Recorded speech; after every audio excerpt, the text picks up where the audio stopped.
দেখুন বন্ধুরা, আজকের আমার রেসিপি হলো ডিমের ভাপা। এখানে আমি 4টে সেদ্ধ করে নিয়েছি ডিম।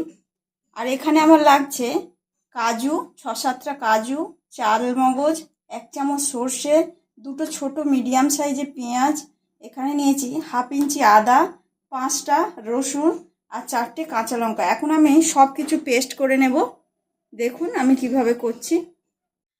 ভাপা বানানোর জন্য প্রথমে আমি কালো জিরেটা শুকনো খোলায় একটু ভেজে নেব। কালো জিরে আমার ভাজা হয়ে গিয়েছে, আমি এখন তুলে নিয়েছি। দেখুন এখানে আমি সেদ্ধ ডিমটা এইভাবে কেটে নিয়েছি।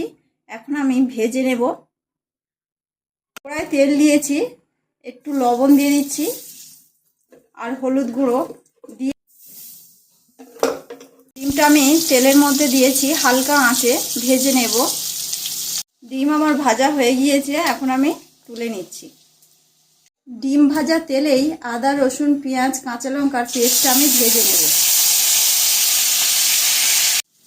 1 থেকে 1.5 মিনিট আমি এই মশলাটাকে গরম করে নিয়েছি। এখন আমি নামিয়ে নেব।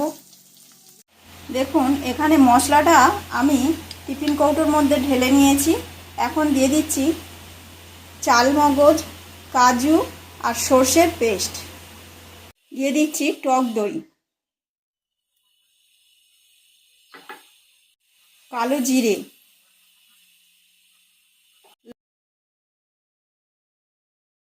গরম মশলা।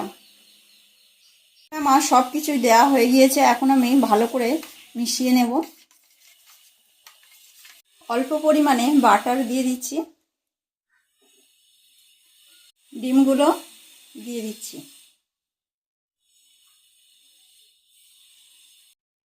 ধনেপাতা,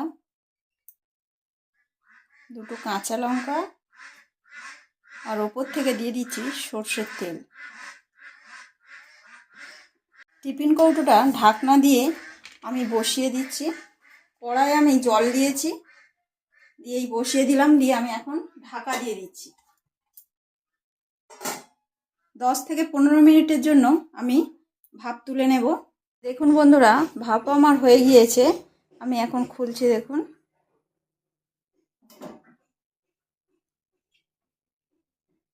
গরম আছে, আমি খুলে দেখাচ্ছি কীরকম হয়েছে। দেখুন বন্ধুরা কত সুন্দর হয়েছে। আপনারা একবার এইভাবে ডিমের ভাপা করে বাড়িতে একবার খাবেন।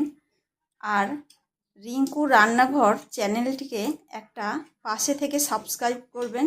এই পর্যন্ত আমার ভিডিওটি।